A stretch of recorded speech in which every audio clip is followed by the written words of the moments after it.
The massive Imperial starship hung motionless against the backdrop of distant stars, its dark hull absorbing what little light reached this far corner of space. Inside the ship's observation deck, Senior Commander Duha stood perfectly still, his eyes fixed on the holographic display floating before him. His silver-streaked uniform caught the soft blue glow emanating from the image of Earth, creating shifting patterns across the fabric. The planet shouldn't have interested him at all. It was just another world in just another solar system, one of thousands the hegemony had mapped in their relentless expansion across the galaxy. But something about the radio signals coming from this blue marble made him uneasy. They were chaotic, varied, carrying countless different languages and cultural markers. Most civilizations they encountered showed more uniformity. Behind him, the soft hiss of the automatic doors announced someone's arrival. Lieutenant Jai Yun stepped onto the deck, her boots making no sound on the polished floor. She was young, barely into her second decade of service, but her record was impeccable. Duha had specifically requested her for this mission because of her attention to detail. "Senior Commander," she said, standing at attention, "I have the preliminary scan results you requested." Duha didn't turn around. "Report. The species calls themselves humans. Their technological level is primitive by our standards. They've achieved basic spaceflight, but have only reached their own moon. Their most advanced vehicles used chemical propulsion. No faster-than-light capability. No energy shields. Their weapons are primarily kinetic and chemical-based." Duha's fingers moved through the hologram, zooming in on different regions of the planet. Cities sprawled across continents, connected by networks of roads and communication systems. Satellites orbited above, crude things by Imperial standards, but impressive for their level of development. "Their population?" he asked. "Approximately 8 billion, sir. They're spread across most of their habitable landmass, with high concentration in urban centers. Their society appears to be divided into numerous nation-states, each with its own military forces." That detail made Duha frown slightly. Multiple military forces, not a unified planetary defense. "No, sir. They seem to maintain separate armies, navies, and air forces. Some nations are allied, others are rivals. They'd fought numerous wars among themselves." Duha finally turned to face his lieutenant. Jai Yun was holding a data pad, her posture perfect, but he could see the slight furrow in her brow that suggested she had more to say. "Something troubles you, Lieutenant." She hesitated for a moment. "Sir, while their technology is indeed primitive, their rate of advancement is unusual. They've gone from first powered flight to landing on their moon in less than 7 decades. Their computational technology doubles in power every few years. The diversity in their military strategies and weapons systems is unlike anything we've encountered in other developing worlds." Duha waved his hand dismissively. "All the more reason to bring them into the fold now, before they become a genuine concern. The hegemony has encountered countless civilizations at this stage of development. All of them now serve the Empire faithfully." He turned back to the hologram, expanding it to show the entire solar system. "Their very division makes them perfect for conquest. We'll exploit their lack of unity, their competing interests. Some nations will likely welcome us as liberators from their rivals." He allowed himself a small smile. "It's a pattern we've seen 1,000 times before." Walking closer to the hologram, Duha began composing his recommendation to High Command. The words flowed easily. He'd written similar reports many times during his long career. Earth would make an excellent addition to the Empire. Its resources were abundant, its population large enough to provide significant labor force, and its level of technology meant they could be easily overwhelmed, but were developed enough to be useful. The response from High Command came faster than he expected. Admiral Tawan, one of the hegemony's most decorated fleet commanders, would lead the invasion force personally. 3,000 ships, carrying over 5 million troops and enough firepower to reduce every major city on Earth to ash if necessary. Duha felt a familiar satisfaction as he read the orders. He would remain here, coordinating intelligence gathering and initial diplomatic contacts, if any were needed. From his observation post, he would watch another primitive world learn its place in the galaxy. "Lieutenant," he said, "prepare a detailed analysis of their major military installations and government centers.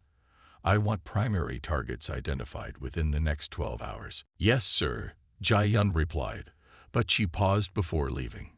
"Sir, permission to speak freely?" Duha raised an eyebrow, but nodded. "Something about their transmission patterns suggests they're more adaptable than we might expect. They've survived multiple near-extinction events in their history. Their languages and cultures show remarkable resilience and ability to evolve." Duha smiled indulgently. "Your concern for detail is admirable, Lieutenant, but unnecessary in this case. In 2 months' time, Earth will be another star on the Imperial banner. Their adaptability will serve the Empire well, once they learn their place." As Jai-Yun left the observation deck, Duha returned his attention to the holographic Earth, slowly rotating before him. Soon, the largest invasion fleet assembled in the past century would arrive in this unremarkable solar system. He almost felt sorry for the humans. They had no idea what was coming. He couldn't have known then that he was right about one thing. Earth would indeed be remembered throughout Imperial history, but not in the way he imagined. Rain pounded against the reinforced windows of the United Earth Defense Force headquarters as Dr. Yoon Sangme stared at her computer screen, her eyes burning from lack of sleep. Empty coffee cups surrounded her workstation like a ceramic fortress, and the basement lab's harsh fluorescent lights cast everything in an unforgiving glare. She'd been working for 96 hours straight, trying to crack the alien encryption that could mean the difference between humanity's survival and extinction. The first signs had come from the deep space monitoring stations, strange signals, unlike anything ever recorded, growing stronger by the day. Within hours, every major observatory and listening post on Earth had confirmed the same thing. Something was out there, and it was headed their way. Sang Mai ran her fingers through her disheveled hair, squinting at the latest pattern analysis. The alien language used mathematical principles she'd never encountered before, but there was something familiar about its structure. She'd been a cryptographer for 15 years, but nothing in her experience had prepared her for this challenge. Another cup. Her assistant, Kim Ji-ho, appeared at her elbow with fresh coffee.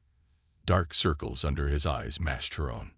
"Thanks," she mumbled, not taking her eyes off the screen. The patterns were there, just out of reach. The aliens used a base 12 mathematical system, but their language was something else entirely. Suddenly, her hands froze above the keyboard. "Jai-ho," she whispered, "look at this sequence. It's not just mathematics. They're using gravitational waves as carrier signals." Her fingers flew across the keys, applying the new algorithm she'd just conceived. Lines of code filled the screen as her program began to unravel the alien encryption.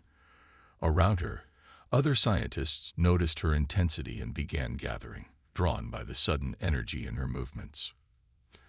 "Director Park," she called out, her voice cracking from disuse. "Director Park, I got something." Director Park Min-soo appeared from his office, his normally pristine uniform wrinkled and stained with coffee. He'd been coordinating with military commands worldwide, preparing for whatever message they might decode.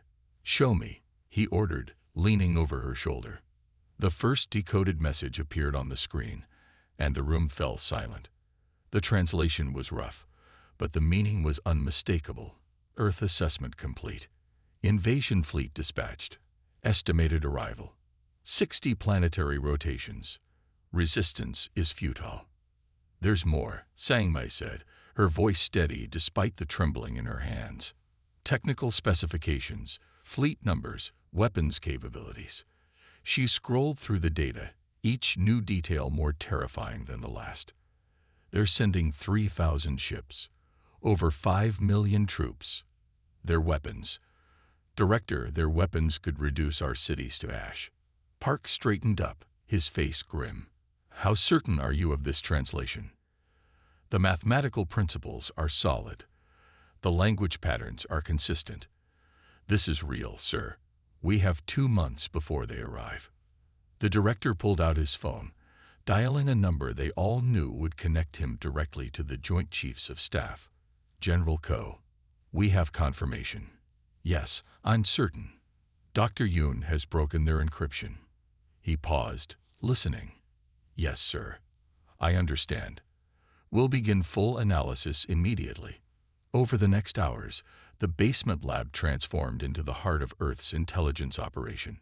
Military analysts pored over the decoded specifications of alien weapons. Strategists began formulating defense plans based on the enemy's projected capabilities. Underground bunkers, originally built for nuclear war, were stocked with supplies. Weapons were distributed to military bases worldwide. But the most remarkable thing was the cooperation. Ancient enemies shared military intelligence. Countries that had been on the brink of war now worked together, pooling resources and knowledge. Humanity had found a common enemy, and petty differences fell away in the face of extinction. Sangmai worked through it all, refining her decryption algorithms, extracting every bit of intelligence she could from the alien transmissions. She learned about their empire, their history of conquest, their absolute confidence in their superiority. But she also found something they seemed to have overlooked: gaps in their understanding, blind spots in their tactics. They've never faced a species like us, she told Director Park one evening as they reviewed the latest intelligence. Look at their battle tactics. They're all based on overwhelming force against unified opponents. They don't understand guerrilla warfare, asymmetric combat. They expect us to fight like they do. Park nodded slowly. And we won't. No, she agreed, allowing herself a small smile. We won't. In military bases across the globe, commanders began preparing their forces for a different kind of war. Special forces trained for hit-and-run attacks on superior forces. Engineers studied the alien technical specifications, looking for weaknesses to exploit.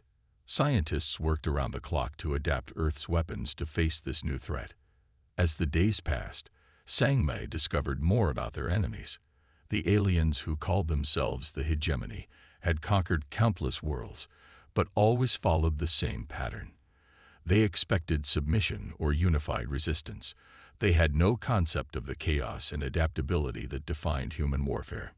They think we're primitive because we're divided, she explained to the Joint Chiefs in a briefing. But our division, our diversity, it's our strength. They can't predict what we'll do because we don't all think alike. We don't all fight alike. The countdown to invasion continued, but Earth was no longer unprepared. In hidden bunkers and secret facilities, humanity readied itself for the greatest fight in its history.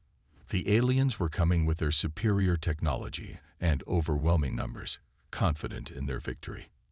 But as Dr. Yoon Sangmai looked at the latest intelligence reports, she felt something she hadn't expected: hope. Because for all their power, the hegemony had made a crucial mistake. They had judged humanity by their own standards, expecting to find either submission or futile, unified resistance. They weren't prepared for what they would actually face: a species that had spent its entire history fighting, adapting, and surviving against all odds. A species that had learned to turn its greatest weakness, its divisions and differences, into its greatest strength. Earth was ready. The question was, were the aliens ready for Earth? Commander Kang Hae-Newell stood at the mountaintop observation post, his eyes fixed on the night sky above Seoul. The stars had always brought him peace, but tonight they held only dread. The early warning systems had been tracking the alien fleet's approach for weeks, and now the moment had finally arrived.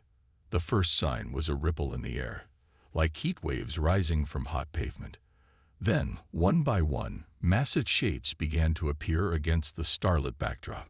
The alien ships emerged from whatever dimensional space they used for faster-than-light travel, their dark hulls blotting out entire constellations. Status report, Hae-Newell ordered, his voice steady despite the fear tightening his chest. 300 ships in the first wave. Sir, Lieutenant Park responded from her monitoring station. More still emerging. Energy readings they're off the charts. The alien ships took up attack positions with mechanical precision, forming a perfect geometric pattern above Earth's major cities. Their fleet moved with the confidence of conquerors who had never known defeat. In the command bunker beneath the mountain, Newell watched as the first transmission came through on all frequencies, in perfectly translated Korean. People of Earth, your planet is now under Imperial control. Surrender immediately or be annihilated. You have 1 hour to comply. Newell allowed himself a grim smile. The aliens had made their first mistake. They'd given Earth time to respond. Time they'd use to prepare a welcome gift. All stations, he commanded through the secure channel. Execute Operation Thunderbolt. Coordinates as planned. Fire when ready. Deep in the mountains surrounding Seoul, hidden railgun installations powered up. The weapons were deceptively simple, electromagnetic accelerators designed to launch tungsten rods at speeds approaching that of light. The aliens, with their energy shields and plasma weapons, had never encountered such primitive kinetic weapons. The first salvo launched with a sound like thunder. Tungsten rods, each weighing several tons, accelerated to relativistic speeds in seconds. The alien sensors would have detected the launch, but they clearly didn't consider simple metal projectiles a threat. Admiral Ta-1 stood on the bridge of his flagship, watching the pathetic human response with amusement. His ship's shields were designed to withstand plasma bolts and energy weapons. These primitive projectiles would. The first rod struck his flagship's shield at a fraction of light speed. The kinetic energy released was equivalent to a small nuclear bomb. The impenetrable shield shattered like glass, and the rod continued through the ship's hull, leaving a perfectly cylindrical hole from bow to stern. Impossible. Ta-1 screamed as alarms blared throughout his ship. They're primitives. How can they? His words were cut short as a second rod struck the vessel's power core. Across Earth's orbit, the scene repeated itself. The precisely arranged Imperial fleet found its formation shattered as relativistic projectiles tore through their defenses. Ships designed to withstand energy weapons had no defense against simple physics, mass times velocity squared. Multiple direct hits, Lieutenant Park reported, her voice tight with controlled excitement. Enemy shields are ineffective against kinetic weapons. 15 capital ships confirmed destroyed, more showing critical damage. The alien response was predictable. They launched fighters and dropships, attempting to attack the launch sites directly.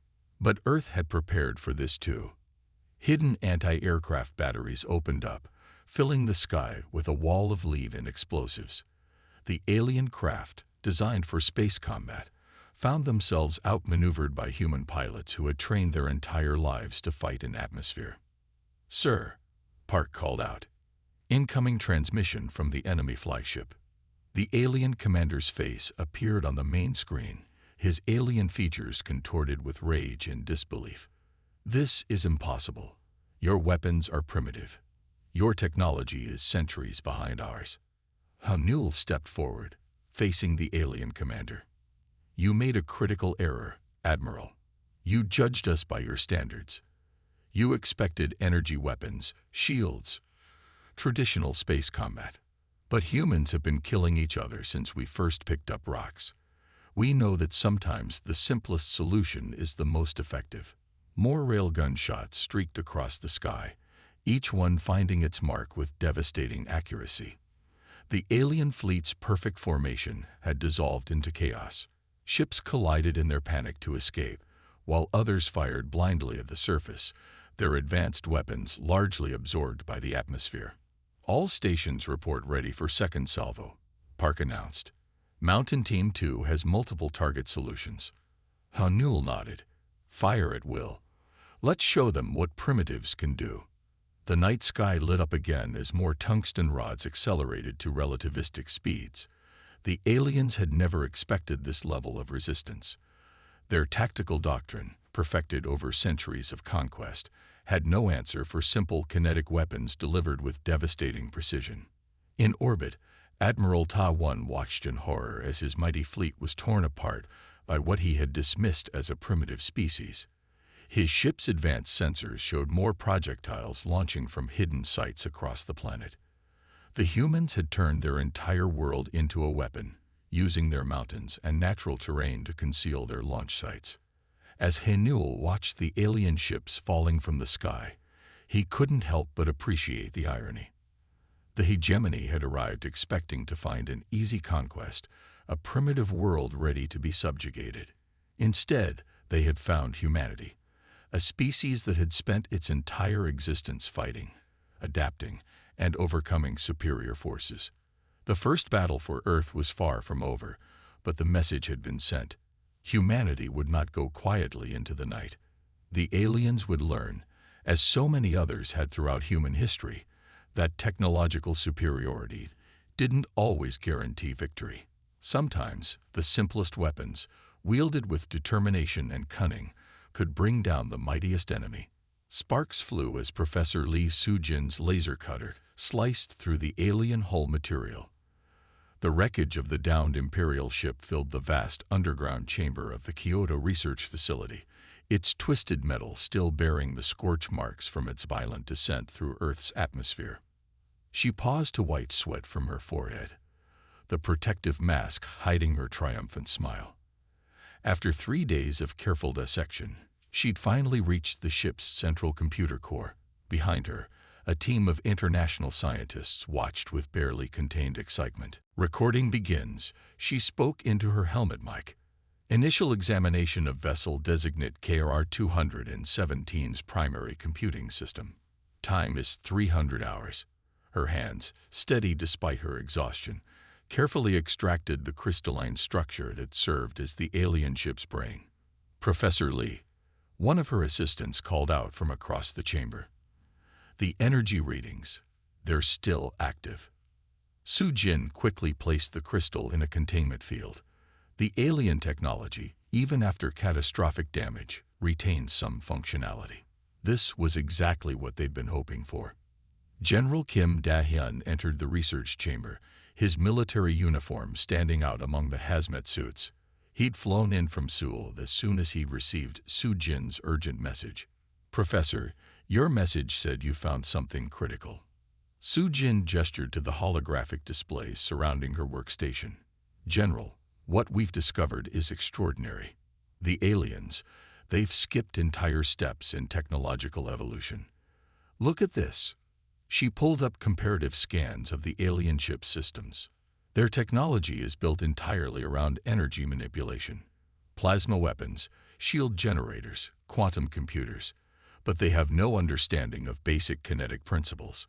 It's as if they jumped straight from stone tools to energy weapons without anything in between. The general frowned. "Explain it in simple terms, Professor." "They're like a child who learned calculus before basic arithmetic. Yes, they're incredibly advanced, but they have fundamental gaps in their understanding." Soo-jin moved to another display, showing the damage patterns from Earth's railgun attacks. They never developed armor because they relied entirely on energy shields. They never created kinetic weapons because they went straight to plasma. Understanding dawned on the general's face. That's why our railguns were so effective. They had no defense against physical impacts. Exactly. But there's more. Soo-jin led him to a sealed chamber where teams were examining alien power cores. Their energy technology is incredible. We've already figured out how to adapt it to our existing weapons. Imagine a railgun powered by their quantum reactors or artillery shells enhanced with their plasma technology. Around them, the research facility hummed with activity. Scientists from every major nation worked side by side, breaking down alien technology and finding ways to combine it with human weapons. The invaders had expected to find primitives, but humanity's greatest strength had always been its ability to adapt and improve. "How soon can we begin production?" the general asked, watching as technicians tested a prototype hybrid weapon. "We already have. Look at this." Soo-jin led him to a testing range where a modified tank sat ready. Standard 120mm smoothbore gun, but we've adapted their power systems to accelerate the shells to unprecedented velocities. The alien shields can't handle the kinetic energy. The demonstration that followed was impressive. The hybrid tank's shell, enhanced by alien technology, punched through a replicated alien shield as if it wasn't there. The impact left a clean hole through multiple layers of their strongest hull material.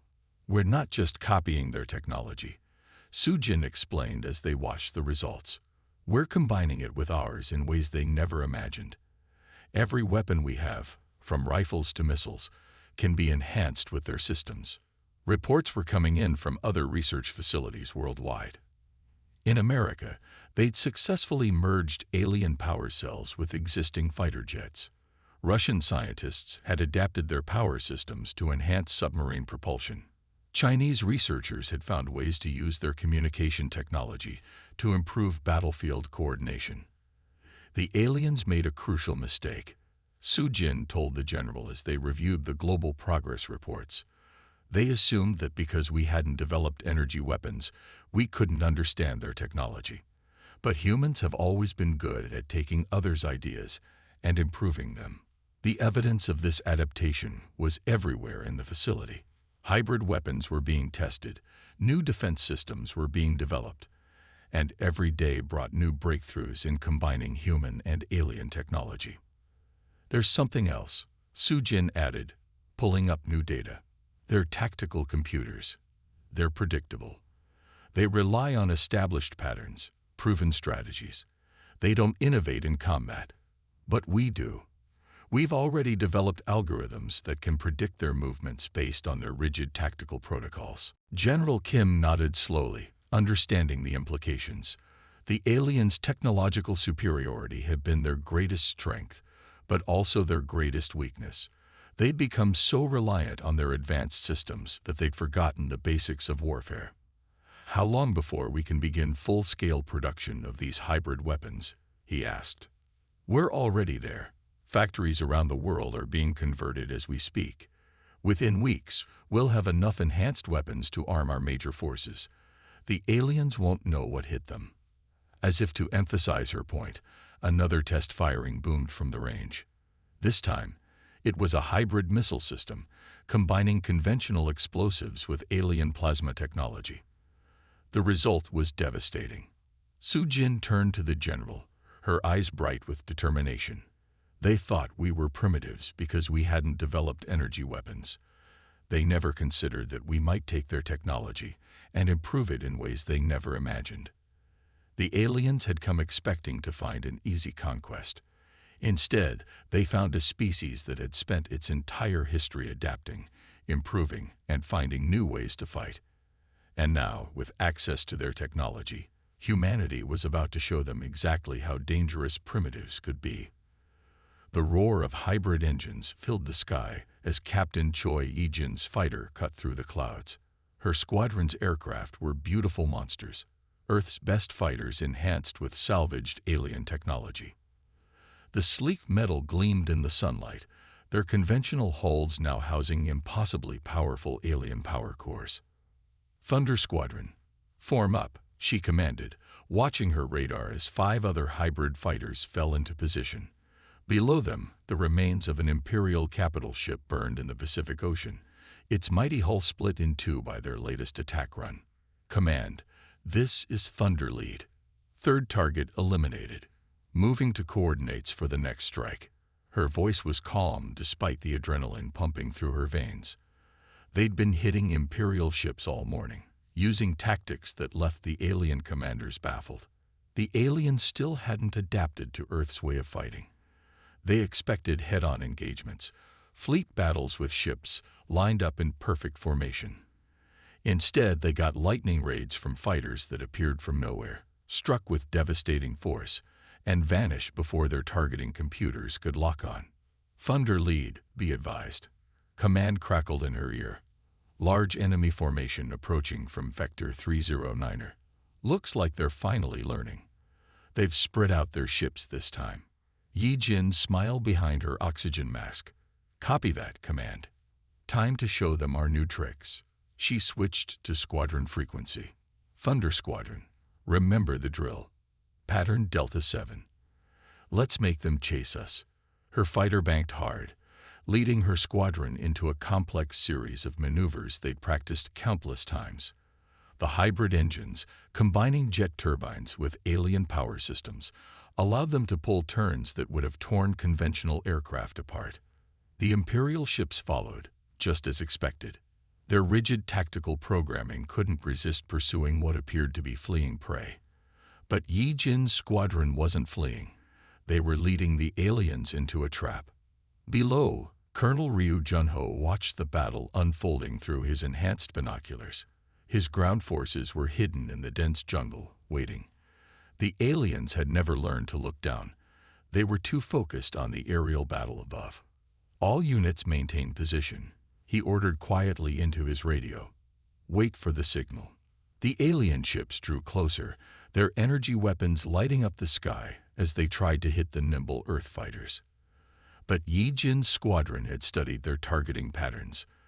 They knew exactly how to stay just at the edge of the aliens' effective range. Now, Yi Jin commanded. Her squadron split apart in perfect synchronization, each fighter diving in a different direction. The alien ships, committed to their pursuit, took precious seconds to realize they'd been led into a kill zone.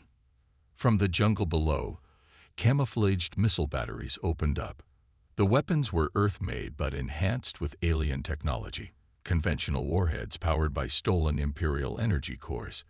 They streaked upward like angry hornets, too many for the alien ships to track. Thunder Squadron, clear the area, Yi Jin ordered, pulling her fighter into a steep climb. Behind her, the sky erupted in explosions as dozens of enhanced missiles struck their targets. The alien shields, designed to stop energy weapons, provided no defense against the kinetic impact of conventional warheads moving at impossible speeds. Junho watched with satisfaction as burning debris rained from the sky. But his work was just beginning. Ground teams, move in. Remember your training. No fixed positions, no standard formations. Hit and fade, just like we practiced. His forces emerged from hiding, moving through the jungle in small, irregular groups. They carried hybrid weapons, standard rifles and machine guns modified with alien power systems. The combination was devastating. Human bullets accelerated to velocities that could punch through Imperial armor like paper. Above, Yi Jin's squadron regrouped for another attack run. The remaining alien ships had fallen into defensive positions, their commanders still trying to fight according to their ancient battle doctrines. They never saw Thunder Squadron coming in from below, using the jungle canopy as cover until the last possible moment. Target their sensor arrays, Yi Jin ordered. Standard missiles, full power to the acceleration units. The hybrid fighters released their payloads, conventional missiles now moving faster than any human weapon was meant to fly. They struck home before the alien ships could react, destroying the delicate sensor systems that their targeting computers relied on. Junho's ground forces were meanwhile engaging the alien landing parties. The invaders moved in perfect formation, their ranks arranged according to tactical protocols that had served them for centuries. But against humans fighting from the jungle, appearing and disappearing like ghosts, those formations became death traps. Keep moving, Junho ordered as his team struck from multiple directions. Don't give them time to adapt. The aliens' advanced armor offered no protection against weapons they'd never planned for. Simple bullets moving at relativistic speeds, grenades enhanced with their own power sources. Yi Jin watched the battle unfolding below as she lined up another attack run. The aliens had expected to find primitives, easy prey for their advanced technology. Instead, they found an enemy that had spent millennia perfecting the art of war, now armed with weapons that combined the best of both worlds. Thunder Squadron, form up on me, she commanded. Let's finish this. Her fighter dove toward the remaining alien ships, no longer bothering with stealth. The hybrid engines screamed as they pushed beyond what should have been possible, conventional technology enhanced by alien power. The Imperial ships tried to retreat, but it was too late. Thunder Squadron's final attack run split another capital ship in half, its mighty hull broken by weapons its designers had never imagined possible. As the sun set over the battlefield, Yi Jin guided her fighter back to base, the sky behind her filled with burning alien debris. Below, Jun Ho's forces moved through the jungle, eliminating the last pockets of resistance. The aliens had brought overwhelming force and superior technology to Earth, but they had forgotten something crucial. Humans had been fighting and adapting for their entire history, and now, with hybrid weapons that combined the best of both worlds, humanity was teaching the Empire a lesson they would never forget. Admiral Tadwan stood before the massive viewport of his command ship, watching another of his vessels explode in a brilliant flash of light. His pristine uniform was wrinkled, his usually perfect posture now slouched with exhaustion. The fleet that had struck terror into countless civilizations was being systematically destroyed by what they had dismissed as primitives. Young Officer Im Su-min entered the bridge, clutching a datapad so tightly her knuckles had turned white. She hesitated before approaching the Admiral, knowing the news she carried would only worsen his already dark mood. "Speak," Ta-One ordered without turning around. "Admiral, we've lost contact with Battle Group 7. The humans." She swallowed hard. "They didn't just destroy the ships. They captured the command core intact. They have access to our tactical protocols, our communication codes, everything." The Admiral's shoulders stiffened. In all his centuries of service, he had never faced such a catastrophe. His fleet, once 3,000 ships strong, had been reduced to less than 500 operational vessels. The humans weren't just defeating them. They were taking their technology and improving it in ways the Empire had never imagined. "Show me the latest battle footage," he commanded, finally turning from the viewport. The holographic display activated, showing scenes that would have been unthinkable mere months ago. Human fighters, enhanced with stolen Imperial technology, danced through their formations. Simple projectile weapons, accelerated by their own power systems, tore through shields designed to stop energy weapons. "How?" he muttered, watching another capital ship fall to the humans' hybrid weapons. "How did we miscalculate so badly?" On a dozen conquered worlds across the galaxy, news of the Empire's defeats was spreading. The hegemony had tried to suppress the information, but they couldn't contain it. Species that had lived under Imperial rule for generations began to whisper about resistance, about freedom. In the command ship's communication center, reports flooded in from across Earth. The humans weren't just defending, they were attacking. Their forces had captured multiple landing zones, their hybrid weapons making mockery of Imperial defenses. "Admiral," Su-min spoke again, her voice trembling.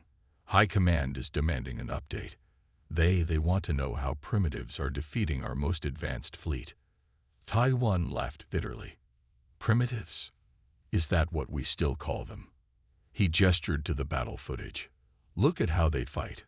No fixed patterns, no predictable formations. They take our technology and combine it with their weapons in ways we never considered possible." Another explosion lit up the viewport. This time it was closer, close enough to make the command ship shudder. The humans had found them again, despite their best attempts at concealment. "Battle stations," Ta-One ordered, but his voice lacked its usual authority. "Prepare for..." His words were cut off by a new alarm. On the tactical display, dozens of small contacts appeared, approaching from multiple directions. Human fighters, using their own stolen stealth technology against them. "They're inside our sensor range," an officer shouted. "How did they get so close?" The answer came in the form of devastating impacts across the command ship's hull. The humans had learned to mask their approach using the Empire's own protocols, stolen from the captured command core. Across the galaxy, in the Imperial capital, the Hegemony Council received Ta-One's desperate transmission. The unthinkable had happened. Their greatest fleet was being systematically destroyed by a species they had planned to enslave. But worse than the military defeats was the spreading rebellion. On Proxima II, the slave races had overthrown their imperial governors, using tactics learned from studying Earth's resistance. The Centaurian mines had stopped production as workers rose up against their masters. Back on the command ship, Taiwan watched his tactical display with growing horror. The humans had adapted faster than anyone thought possible. They fought like nothing the Empire had ever encountered. Unpredictable, innovative, combining technologies in ways that defied Imperial doctrine. "Sir," Su Min reported, her voice now steady with resignation. "We're detecting more human ships. They're using our own recognition codes." Of course they were. With the captured command protocols, Earth's forces could now mimic Imperial communications perfectly. They could appear as friendlies until the moment they attacked. The ship rocked with another impact. Warning lights flashed across every console as human weapons. Simple missiles enhanced with Imperial power sources overwhelmed their shields. "Send the withdrawal signal," Taiwan ordered, finally accepting the inevitable. "All ships are to retreat immediately. We've lost Earth." But the humans weren't finished. As the Imperial ships tried to retreat, Earth's forces pressed their advantage. They had studied the Empire's tactical protocols, learned their withdrawal patterns. The retreat quickly turned into a rout. In the council chambers, the news of the fleet's defeat sent shockwaves through the Empire's leadership. Their invincible armada had been humbled by a species they had dismissed as backward. Worse, their defeat was inspiring rebellion across their conquered territories. Taiwan's command ship limped away from Earth, its once proud hull scared and burning.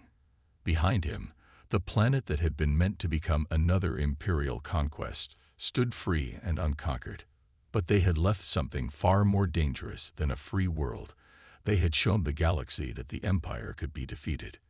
As his ship prepared for faster-than-light travel, Taiwan looked one last time at the blue planet that had shattered the Empire's myth of invincibility. The humans hadn't just defended their world, they had changed the galaxy forever. The age of unquestioned Imperial dominance was over. And somewhere in the vast reaches of space, other enslaved species began to prepare for their own wars of liberation, inspired by the primitives who had taught the Empire its greatest defeat. The setting sun painted Earth's sky in brilliant shades of orange and red as the last Imperial ships vanished into faster-than-light travel.